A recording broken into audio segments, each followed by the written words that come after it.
Yo, what's going on YouTube? It's your boy Jan Moses back here with another edition of the Salary Cap Report. This one's going to be a jam-packed episode, man. We have our Pink Diamond Hidden Gems, our first one that we could earn from Salary Cap. That one is waiting for us in our unopened packs, along with two 90-plus overall premiums. One of them we got from completing the breakout agendas that we got this past Monday, and then the 90-plus overall for logging in every single week. So we have those two. And then I believe we have two Switch Deluxe packs. Let's take a quick peek. Yeah, we have two of these, which honestly, you never know. I think the best thing I could get out of this pack would probably be a Sapphire Cam Reddish card, or maybe even a Ruby Michael Ray Richardson, just because I did buy both cards from the auction house yesterday when the content came out. We have this Poetry in Motion Deluxe, which I don't really care for, and I think that's it. Yeah. So you have the two 90-plus premiums, and then this 95-plus overall. Hidden Gems, which I don't want to say I'm nervous about it. I've kind of accepted that it's going to more than likely be a really bad player. I've seen a lot of people came into my chat yesterday to tell me who they got, and there were a lot of short point guards. And that's because there are a lot of short point guards. I talked about it ad nauseum. I'm just going to get this out of the way right now so that we have it in this video. Proof of if we get this card, who I'm most afraid of getting besides Isaiah Thomas, because this card's also awful. 5'9" point guard Isaiah Thomas. You guys all know what it is when it comes to him. Calvin Murphy, also 5'9", 185 pounds. I don't want this card. Even if he's slightly better than Isaiah Thomas, it's a moot point. They're both really short point guards. They're both awful. Nick Van Exel, I've also heard really bad things about him. I mean, a Pink Diamond point guard that's 6'1" with an 88 defensive rating. Yeah, there's so many short point guards that I have no interest in. So hopefully we don't get one of them, but if we do, it is what it is. That's kind of the nature of this game and its rewards, given that they're all RNG. It's not an equal chance Pink Diamond Hidden Gems pack. It's just a Pink Diamond Hidden Gems pack, where 2K has the power behind the scenes to give the undesirable cards, those shorter point guards, a higher percentage chance, better odds of, if you will, of coming out of that pack. So we'll have to see. We're going to open that up a little bit later on in this video. I do want to dive into the lineup because you can see here only one change, at least that's what I thought originally on paper, went into effect, I should say, on my team. You can see Jarvis Hayes is now 500 salary. He was at 300. So initially I thought, okay, well now if I just bench Jarvis Hayes for a random gold card, like we'll just, for now, for argument's sake, we'll throw in, let me see, can I get a wing? We'll throw in Ahmed Thompson, even though he's not going to be my guy. And Pat Bennett's also up to 300. I just saw this now. So we have to bring in another gold point guard. Just for now, for funsies, we'll throw in Larry Siegfried. But these were the only changes that happened, because then I noticed, oh, Craig Elo is up to 800. I think Sharif Abdur-Rahim was at 1,000 all of last week. He's now down to 800. Cabo, unfortunately, still at 1,800, and James Posey will forever be at 1,200. But here's where things get interesting. Stephon Castle, if you look down there below where it says Connecticut, it now says 300 salary. For the first time, I think, maybe ever since these cards have come into the game, NBA Storylines players have had their salaries adjusted. So let's take a look at the collection tab, because as you guys know, if you guys come into the stream, I always like to check the prices of these cards anyways. Bilal Coulibaly finally under 30k. Alexander Sarr finally 60k. That's nice to see. And he's not even getting bid at 32k, which is hilarious. Let's see, is Alexander Sarr cheaper? So Sarr is 800 salary, which is now insane. I mean, his price makes it to where you're not going to really see that many of him out there more than likely. But Alexander Sarr now becomes, I think, from a salary perspective, the best value center to use in salary cap right now, because he's a Ruby that's only 800 salary, who's going to be providing you with elite defense and the ability to knock down threes. Bilal Coulibaly still being at 1,200 is totally fine. He's a really good wing defender. Carrington is down to 800. Tumani Kamara is down to 800 as well, which is huge. and that means that I'm going to probably find a way to bring Kamara back. Because I was running him in my lineup previously, not in this most recent run in round 2, but in round 1 I was running him a little bit at his 1200 salary point. So Scottie Pippen also at 800 salary, even though he is kind of undersized. With him dropping in salary, it does make it interesting because a lot of these cards have really good badges. And so when you're comparing, let's say, Scottie Pippen Jr. to, you know, a card like, I guess we'll say Mario Chalmers, even though Mario Chalmers would be my preference because he has so many gold badges. It's now more of a debate because a guy like Scottie Pippen Jr. is going to give you 400 more salary of wiggle room to add more talent to your team. So Josh Giddey still at 1200, which is totally fine. He's a 6'8 point guard. Zachary Ricochet is also down to 800, which is pretty interesting. Is Ryan Dunn 500? Yes, Ryan Dunn is 500.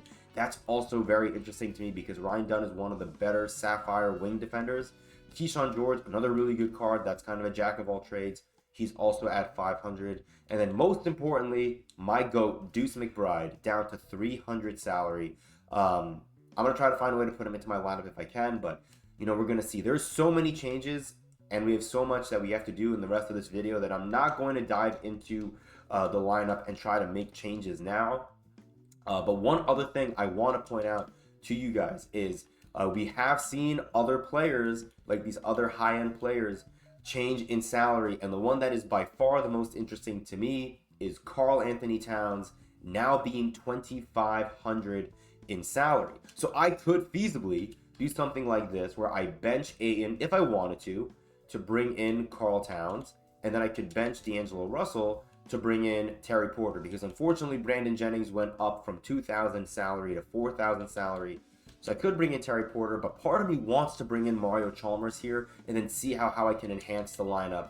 Because Mario Chalmers is really, really good, as we mentioned before in previous episodes. But just to keep us at, you know, around 13,500, we're going to do this for now. But this is really nice, man. This gives us a lot of wiggle room. Craig Elo going up to 800 means I can now swap him for someone else who's 800 that we just got yesterday. And Cam Reddish dropped to 500. I did not know that. That is insane. I feel like everyone who plays salary cap bought him yesterday and has been running him. So him dropping to 500, he's going to, I think, stay at this value. I think all these players are locked in at these values until Tuesday. So with salary cap being double rep this weekend as well, I think it makes a lot of sense to go out and add Cam Reddish. If you haven't already, go out and add him and then play salary cap this weekend if you can. Yes, it's going to be very sweaty, but it was also really sweaty for me in round 1, so it's not really changing all that much. And then we'll have to dive into the lineups a little bit later. I mean, now with me bringing in Cam Reddish, I can actually bring back D'Angelo Russell, which is hilarious, because now we were at 13,000, and now with D'Lo we're back up to 13,500. The lineup's looking pretty nice, man, because with this lineup now we have 3 diamonds, which is huge. I was asking for 2K to modify the salaries, and I guess Karl Towns, who was sitting at 5,000 salary, I think ever since the first week after Season 2 dropped, because he was 2,500 for that entire first weekend of Season 2, and I think since then he's been at 5,000 salary until today. So that is a massive change, and I'm honestly content to run salary cap with this lineup right here, but I do want to see if I can mess around with the bench a little bit more, and I might try to bring in what's his name, Ryan Dunn, and see if that 700 salary I save from benching James Posey for Dunn can allow me to improve another part of my lineup. I mean, I don't know if I could bench. Is there an amethyst big that I could bring in for 1,200? I feel like the answer to that's going to be no, because I don't really care for Mark West, and Pau Gasol is still at 1,200. If DeAndre Ayton ever drops in value, that would be huge, but I don't think that's going to happen. I mean, we could see if we can mess around with the bench to find a way to throw DeAndre Ayton in there. I just feel like we saw that experiment personally where I ran 2 bigs that were both 2,000 or more salary. I had DeAndre Ayton starting, and then I had Nene Hilario playing for me at the backup 5 for about a week or two. And it's effective, but unless you're force-feeding your backup big, like every time down the floor, it's not going to be worth the 2,000 salary that you're putting in. But anyways, that's the majority of the changes I wanted to show you guys. I think the big takeaway here is that the NBA Storylines players, at least not all of them, but some of them, have finally seen their salaries come down in value. I do think Dyson Daniels is probably still 5,000, which honestly, that's fine. That's where he should be. This card is so damn good. I'm not surprised that he is staying at that maximum diamond salary value of 5,000. All right, with that being said, let's get into the pack opening. As always, I gotta make sure that I'm recording. Hi, YouTube. All right, here we go.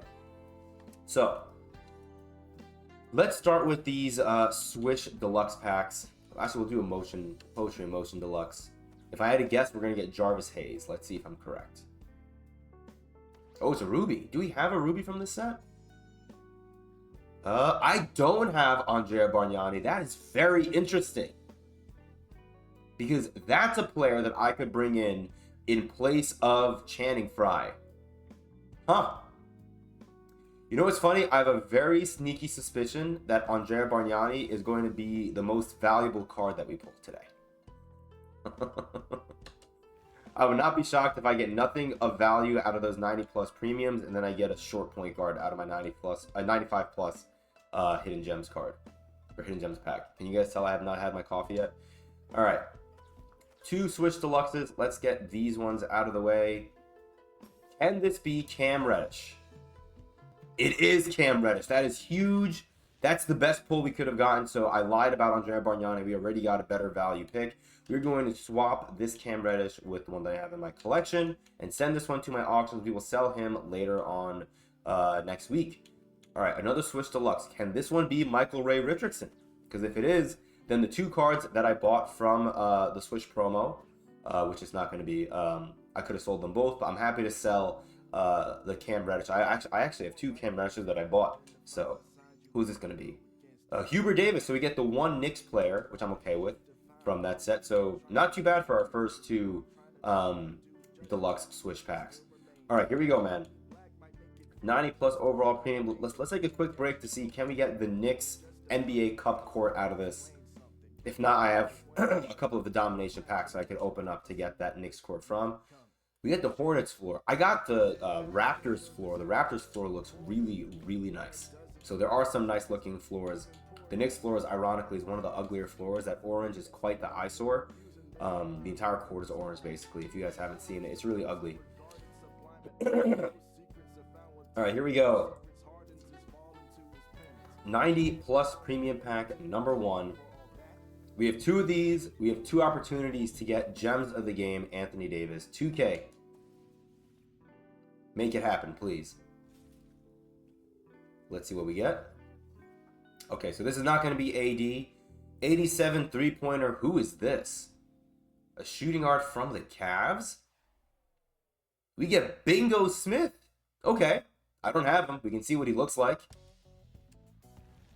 And then we have another 90 plus overall premium. We'll open up these and then we'll jump into our 98 plus or 95 plus. I wish it was 98 plus, but we have a pink diamond to open.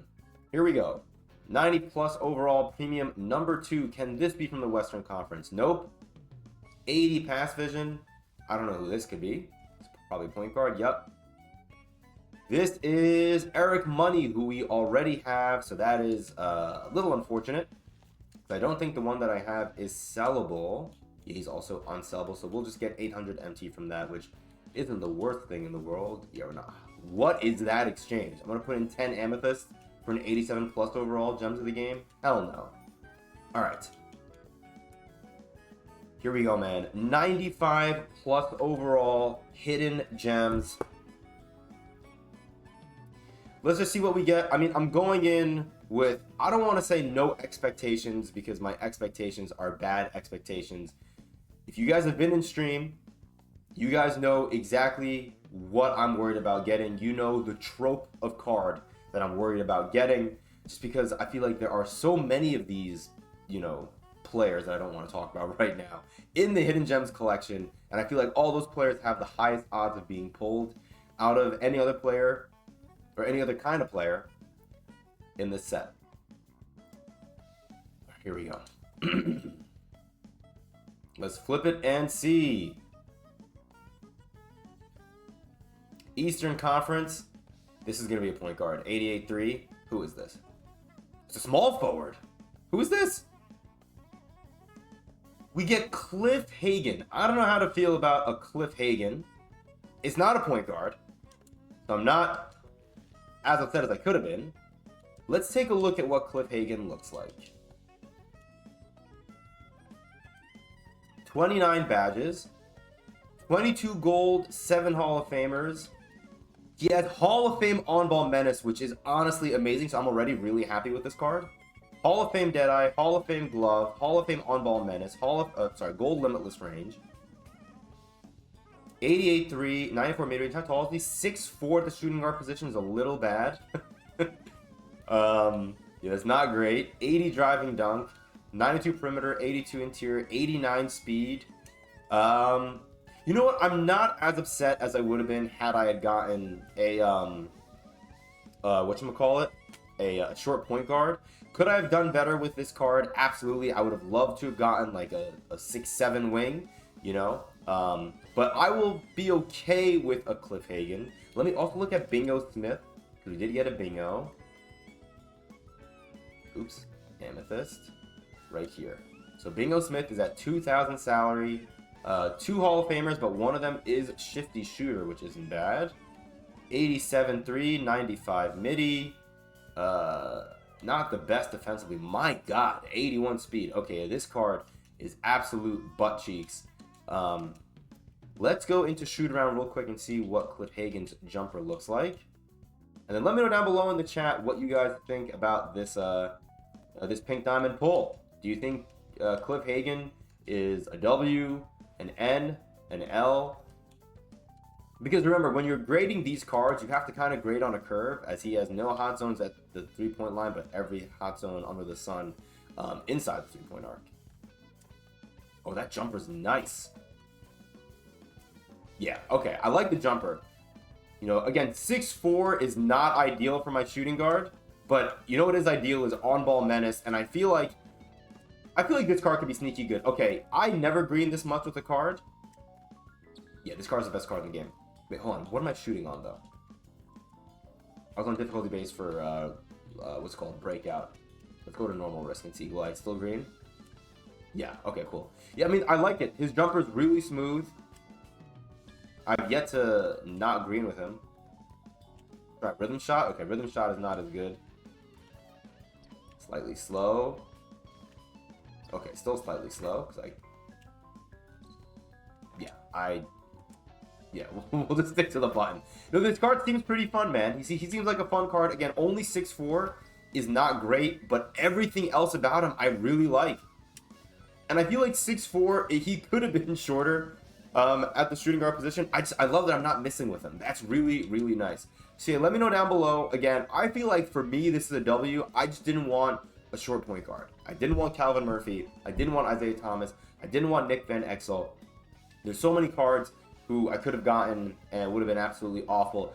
This is the kind of card that if I were to play Showdown, which I'm not, but if I were to play Showdown, I could run a lineup with Dyson Daniels as his backcourt partner, and I can put Dyson Daniels on the primary ball handler. Like, this is why having Dyson Daniels as the free card that I got, or as a free card that I got from an MT Festival pack, is such a game changer, because if I choose to play Showdown, I can still run Cliff Hagan at the 2, and then Dyson Daniels can cover whichever one of the opposing backcourt players is going to be the greater, I guess, issue defensively for Cliff Hagan to defend, and I can put Cliff Hagan somewhere else. So, and I still feel like, again, at 6'4", I feel like he's going to be able to at least battle and hopefully not get dominated defensively. I mean, he has on-ball menace, for crying out loud. So, yeah, I'm honestly pretty happy with that pull, all things considered. I feel like there were just a couple of players I would have loved to have gotten, and there were a ton of players I would have hated to have gotten out of that pack.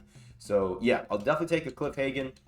Stay tuned for a video that I'll probably drop on Sunday, possibly, with my updated salary cap lineup. It might still be this lineup that you see on the screen right here, but it might also change before we continue our salary cap run. I will not be playing any salary cap today. I'm pretty busy today, but maybe on Sunday. Also, before I get on out of here, just so you guys know, we have a gameplay video, the game that I played and won to get to 500 points yesterday to get that pink diamond pack. That game is going to be coming out a little later on today. That game was an insane sweat fest, so hopefully you guys enjoyed. I was basically going delirious at the end of that stream, because that game was the last game I played on stream. And then we have the podcast, another episode of our MyTeam podcast here at the Broths Indie Network, coming out tomorrow on Sunday, December the 15th. It's an hour and 40 minutes. So get ready. We were pretty tired, so at the end we do go a little delirious just because we were recording at that point at like 11:40 p.m. So I apologize for that, but we did get the video out, and I do feel like it was a pretty good podcast. We covered a lot of topics about the general state of my team currently, the most balling situation. Because those of you guys that don't know, Harry, the guy that's been in chat, the guy that I've known for 10 years, he is SMS Nation. He's the guy that was having that, what I thought was a healthy debate on Twitter with Most Ballin about his no money spent content. So tune in for that. You're gonna get feedback from the man himself, from Harry, because we do talk about it. I do bring up that topic later on in that podcast. So yeah, sorry for the longest salary cap report episode. I told you guys we had a lot to go through, and I think we checked off all the boxes. So yeah, appreciate you guys. Best of luck in your salary cap run. If you're playing King of the Court today, best of luck to you in that as well. And until next time, I'll see you later.